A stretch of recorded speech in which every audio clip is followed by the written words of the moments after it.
Okay, so people often ask me, well, why'd my back go out?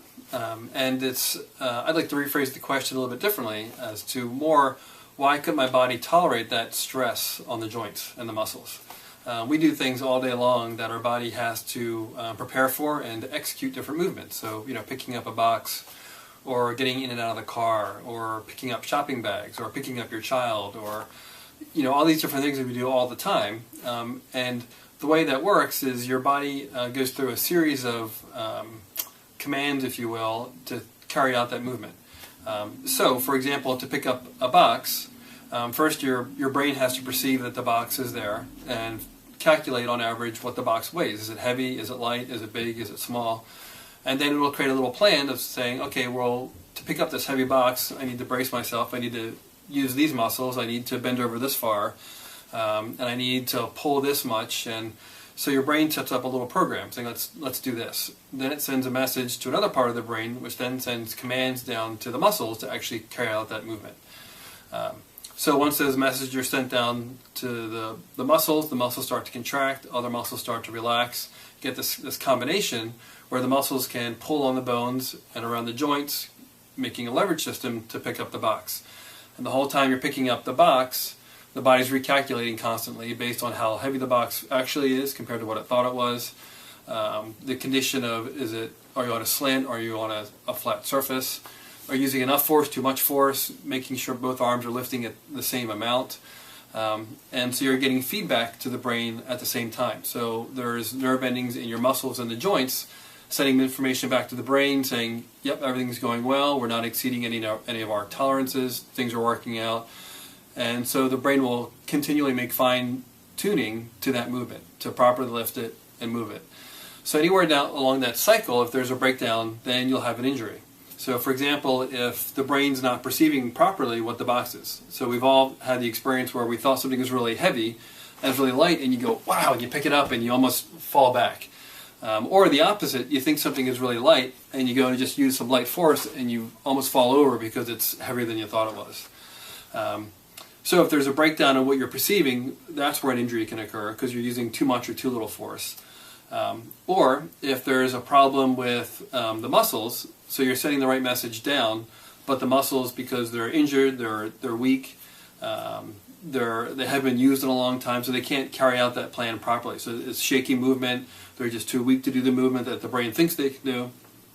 Or if there's underlying structural problems, where the muscles pull on the bones to move the bones in a certain way. If the bones are misaligned, if the spine's misaligned, the shoulder's misaligned, when it pulls, they're not going to move the way they think they're going to move. So they're going to have less force, unequal force. It's going to throw the body off. Or if during that motion, when you're lifting, the message is being sent from the muscles or the bones, the nerve endings around them are incorrect to the brain. They're misfiring. They're not sending the right messages. So the brain's thinking something else is going on that actually is going on. So kind of junk in, junk out, gets the wrong message up, sends the wrong message back down. Then you have the muscles misfiring, not firing in the proper sequence, not pulling enough, not resting enough. All these different things can happen.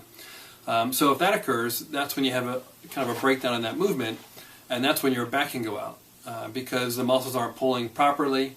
Certain muscles that are supposed to be recruited aren't being recruited, or the muscles are too weak, so you start recruiting a lot of different muscles that aren't made for that job necessarily, and start straining those muscles.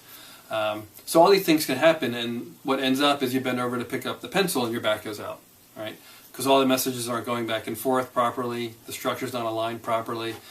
So how'd you get yourself in that position? Well, injuries to your spine can cause that. So previous injuries that might not have been enough to cause a lot of pain, but were enough to misalign the joints, so the joints can't function properly. If your muscles are deconditioned, if they haven't been worked out in a while, if they're not strong enough to withstand that pressure. If there's some nutritional deficiencies where you're just in bad nutritional shape, you don't have the gas in the tank to do these maneuvers. Or if your brain's not healthy, your brain can't perceive the environment properly, it can't orchestrate all those millions of neuron movements and sending signals that have to take place, can't coordinate with the muscles. So all these things can happen, and all these things can be set in place by a poor lifestyle of not moving, not exercising, to train your muscles to do these movements, by an underlying misalignment of the spinal system, by the nervous system not functioning properly. So it's usually when someone bends over or they pick up a box and their back goes out, that's been set in motion a long time before. It's not just that one time something happened. So that's how your back can go out. So what can you do to help prevent it from going out? Well, you make sure your spine is aligned, so that leverage system is intact and working properly. You exercise your muscles so they're getting good movement. They know how to move. They know how to move efficiently. They have enough strength to do so. You keep your brain healthy, and you do that by doing a lot of neurological exercises, which are just reading, challenging your brain, doing things you don't normally do to challenge it and keep it healthy.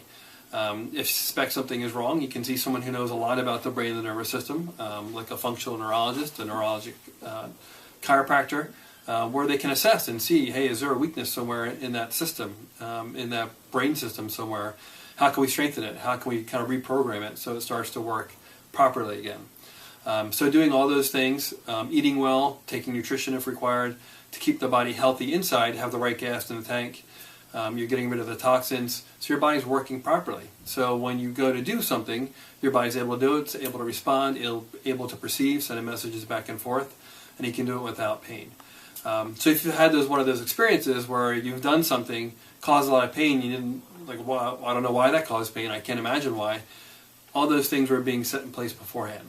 So it would be great to see a chiropractor who can analyze what's going on, see where that breakdown took place. Was it the brain? Was it the muscle? Was it the bone? Was it a combination? And then basically reset your system and get it working properly the way it was designed to.